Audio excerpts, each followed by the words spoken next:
L'autisme, c'est un mode de fonctionnement où c'est très riche à l'intérieur, il se passe beaucoup de choses à l'intérieur, mais à l'inverse, vers l'extérieur, c'est compliqué, hein, tout ce qui relève de l'interaction, c'est compliqué. Pour les personnes non autistes, à l'extérieur, c'est facile, c'est riche, mais à l'intérieur, c'est très compliqué. C'est difficile d'aller en introspection et c'est plutôt pauvre. Et elle m'a dit, eh ben pour moi, en fait, ça aussi, quelque part, c'est une forme d'autisme. C'est une forme d'autisme vis-à-vis de soi. Et j'ai trouvé ça brillant. Et c'est ça que j'ai envie de transmettre aujourd'hui. J'ai envie de vous dire, mais ne soyez pas autiste vis-à-vis de vous-même. Réveillez-vous, quoi. Et juste soyez heureux. Parce que la vie, si c'est pas fait pour être heureux, mais c'est fait pour quoi? Ça sert à rien.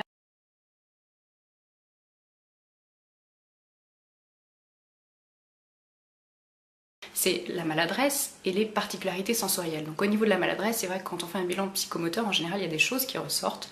Moi, par exemple, la psychomotricienne a vu qu'au niveau de ma motricité fine, donc motricité des doigts et des mains, j'étais pas très à l'aise. Et du coup, ce qui explique que quand j'écris à la main, j'écris très mal. On les a beaucoup culpabilisés. Et notamment, Caractérise le syndrome d'Asperger. En fait, c'est une forme d'autisme de haut niveau. Alors, les principaux critères, c'est un quotient intellectuel très élevé et un caractère plutôt renfermé.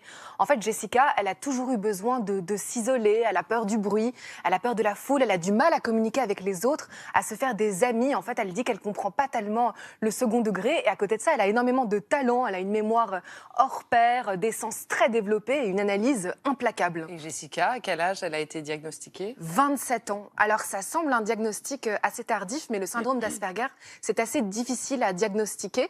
Alors, quand Benjamin a appris qu'elle avait ce syndrome d'Asperger, eh bien, il a refusé de changer de regard sur Jessica.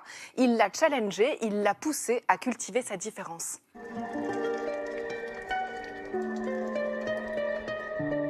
Dès toute petite, parce que je voyais bien que j'étais différente, mais que j'avais envie de faire plaisir à tout le monde et qu'on me disait, tu sais, il faut que tu t'intègres, il faut que tu ailles vers les autres, il faut que tu rigoles avec eux, ben, finalement, je reproduisais ce que je voyais sans vraiment comprendre.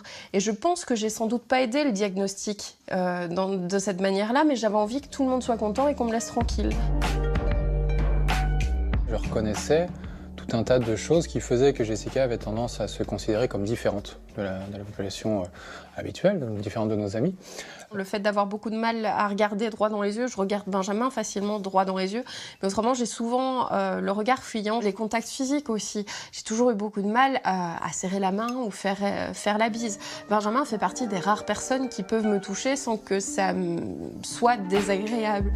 L'autisme Asperger, un syndrome où le monde extérieur peut être perçu comme une agression. Pas ça la question. La question, c'est pas de se dire est-ce que ça sert ou pas. La question, c'est de se dire est-ce que ça me fait du bien ou pas. Et si ça me fait du bien, eh ben voilà, j'y vais.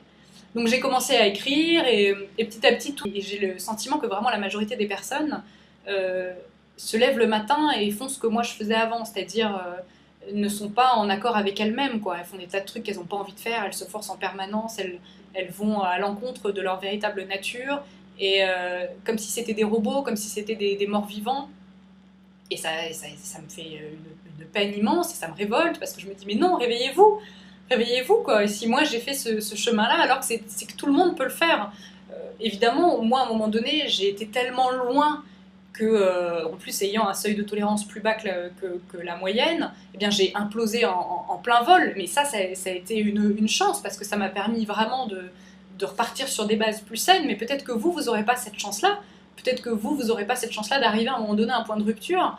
Et je me dis peut-être que c'est mon rôle d'éveiller les gens à ça, quoi, et de leur dire, mais vous croyez que vous n'avez pas le choix, mais c'est faux, vous avez le choix, on a toujours le choix. On a toujours le choix de vivre la vie qui nous convient. Et de se réconcilier avec toutes nos bizarreries et nos particularités, parce qu'en fait, c'est ce qui fait de nous notre richesse.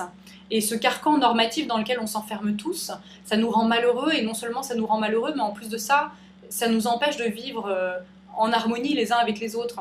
Moi, l'autisme, c'est un mode de fonctionnement où c'est très riche à l'intérieur, il se passe beaucoup de choses à l'intérieur, mais à l'inverse, vers l'extérieur, c'est compliqué, hein, tout ce qui relève de l'interaction, c'est compliqué. Pour les personnes non autistes, à l'extérieur, c'est facile, c'est riche, mais à l'intérieur, c'est très compliqué. C'est difficile d'aller en introspection et c'est plutôt pauvre. Et elle m'a dit, eh ben pour moi, en fait, ça aussi, quelque part, c'est une forme d'autisme. C'est une forme d'autisme vis-à-vis de soi. Et j'ai trouvé ça brillant. Et c'est ça que j'ai envie de transmettre aujourd'hui. J'ai envie de vous dire, mais ne soyez pas autiste vis-à-vis de vous-même. Réveillez-vous, quoi. Et juste soyez heureux.